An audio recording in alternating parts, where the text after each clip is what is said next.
फिर आइए देखिए होता क्या है कि तब मुनि राम को कहते हैं कि हे राम, जब इंद्र ने जब इनके साथ जब छल किया तो चंद्रमा को अपने साथ सम्मिलित कर लिए कि चंद्रमा जब मैं इनके कुटी पर जाऊंगा और जैसे ही अपनी आवाज निकालूंगा तुम शीघ्र ही पश्चिम दिशा की तरफ ढल जाना, जिससे जब मुनि जब उठेंगे मुर्गे की आवाज सुनेंगे तो समझेंगे कि हाँ प्रातः काल हो गया है और सूर्योदय से पहले देखिए सत्य का काम होता है, नहा धुल करके और भगवान का पूजन आराधन कर लेना। और ये अगर हम पे नहीं विश्वास करेंगे तो आपको देखेंगे, आप बीच में रहोगे तो समझ जाएंगे कि मध्य रात्रि है, और जब आप जब पीछे अस्त जब होने के जवाब चलोगे तो समझ जाएंगे नहीं भाई अब प्रातः काल होने ही वाला है। और चंद्रमा से कह करके इंद्र देवता दूसरे दिन रात का समय था, रात का ब्रह्म मुहूर्त था। देखिए मध्य रात्रि को क्या कहते हैं? ब्रह्म मुहूर्त कहते हैं। क्या कहते हैं? ब्रह्म मुहूर्त। वो 12 बजे रात को वहां गए, इंद्र एक मुर्गा बन करके वहां आवाज निकालते हैं। आवाज निकालने के बाद गौतम मुनि उठते हैं, उनकी आंखें खोलती हैं कि अब तो भाई सूर्योदय हो गया। चंद्रमा को देखते हैं, चंद्रमा भी पश्चिम दिशा की तरफ चले जाती है अस्त होने के लिए, और शीघ्र वो अपना कमंडल उठाते हैं और निकल पड़ते हैं कहां? तुंगसा नदी की तरफ। और वहां पर वो स्नान करते हैं, और स्नान करके और इधर क्या करते हैं? इंद्र देवता जो मुर्गा बने थे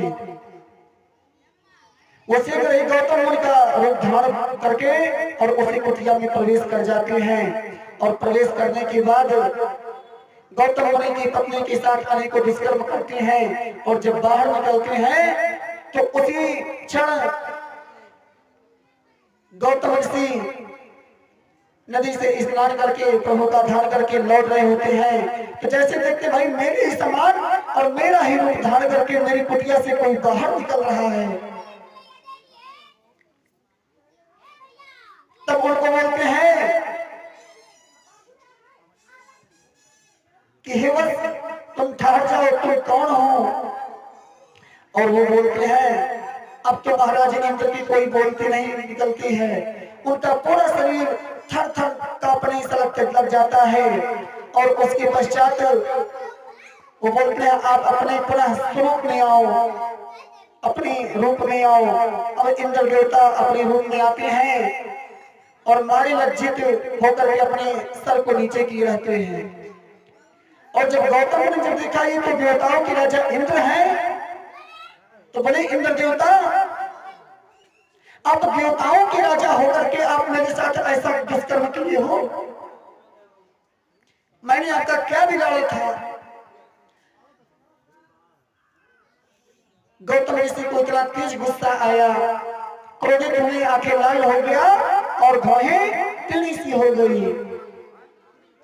अब इसके पश्चात फिर वो इंद्र को श्राप देते हैं, और श्राप देने के बाद देखते हैं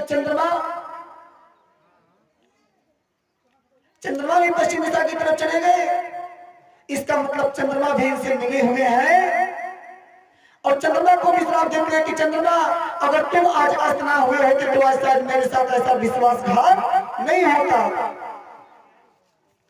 जब एक राजा ही अपनी प्रजा के साथ ऐसा करेगा तो प्रजा के दिल पर क्या बीतेगी, वो तो प्रजा का हृदय ही जानेगा। उन्होंने चंद्रमा को श्राप दिया कि चंद्रमा जाओ मैं तुम्हें श्राप देता हूं, जिस प्रकार से तुमने मुझे कलंकित किया है, और जाओ अब तुमने काले धब्बे पड़ जाएंगे।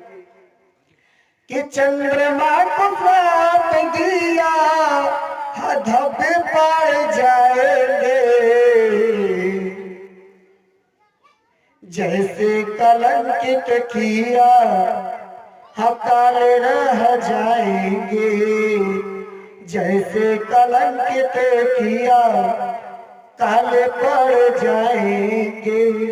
और आज देख लीजिए चंद्रमा में धब्बे लगे पड़े रहते हैं और यही सब सारी बातें जो है बताते हैं। और जब कुटिया में प्रवेश करते हैं गौतम ऋषि देखते हैं अपनी पत्नी को, अपने पत्नी के ऊपर भी गुस्सा करते हैं और पत्नी के ऊपर गुस्सा करने के पश्चात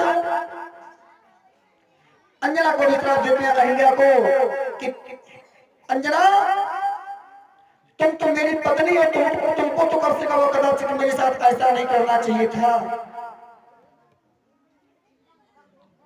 अहिल्या तुमने भी मेरे साथ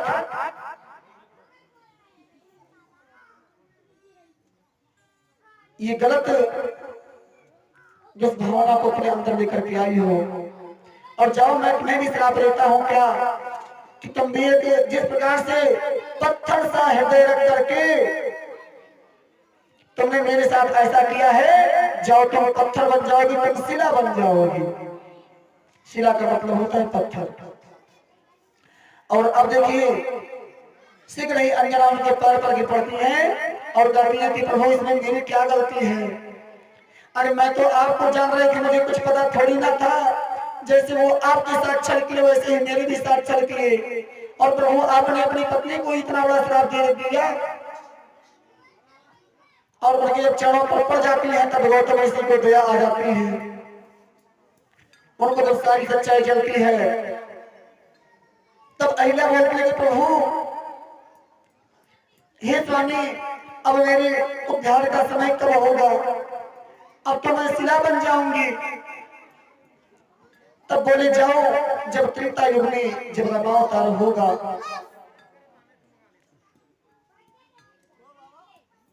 और अयोध्या के चक्रवर्ती राजा दशरथ के जब राम इसी आश्रम से होकर के गुजरेंगे और उनके चरण पद से उनके चरण के रज से जो धूल आपके ऊपर पड़ेगा उसी से आपका उद्धार हो जाएगा। उसी दिन आपका उद्धार हो जाएगा और आप अपने उसी रूप में आ जाएंगे। तो ही देखिए करें क्या कि पर पद पावन शोक न सावन प्रगट भाई तप पूंज सही। पहले क्या कहते हैं कि गौतम सारी नारी श्राप बस उपल गया धीर और चरण कमल चाहते कृपा कर रघुवीर। कि हे प्रभु इतने दिनों से ये शिला और पत्थर बनी हुई हैं और ये गौतम मुनि की नारी है, ये श्राप बस आज ये शिला हुई है और ये आपके चरणों की प्रतीक्षा में है कि आपके कब चरण कमल हमारे आसपास पड़ेंगे जिस दिन हम शिला से मुक्त हो जाएं। और हे राम अब आप देर ना करो और शीघ्र ही इनका उद्धार करो, ये अहिल्या माता है।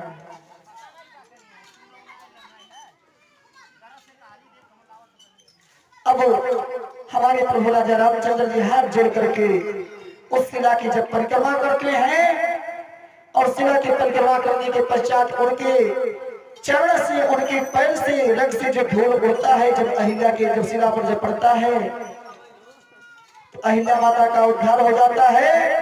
वह एक सुंदर सा स्त्री बन जाती है और हाथ जोड़ करके उनके सामने खड़ा हो जाती है कि पर सत पद पावन शोक न सावन प्रगट भई कपूर पूज सहे।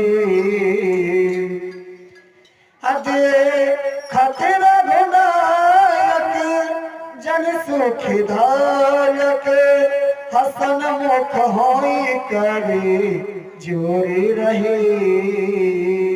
सन्मुख होई करे जोड़े रहे। अहिल्या माता का जब उद्धार हो जाता है, शिला से जब नारी बन जाती है तो हाथ जोड़ करके प्रभु के सामने खड़ी हो जाती है कि हे राम आज मैं धन्य हो गई। इतने जी में स्नान करने के पश्चात, दान करने के पश्चात अब उसके बाद मुनि समेत राम लक्ष्मण चलने लगते हैं और जनकपुरी के निकट पहुंच जाते हैं।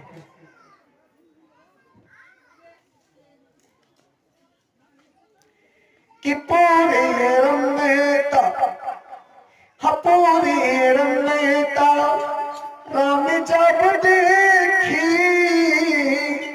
हर जी समेत विशेषी। वैष्णो कुमारी। हाँ,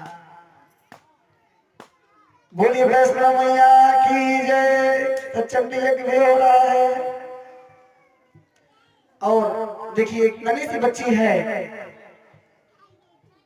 भाई। वाकई में जो बच्चियां होती हैं देवी का स्वरूप है ही, और बालक भगवान स्वरूप ही होते हैं।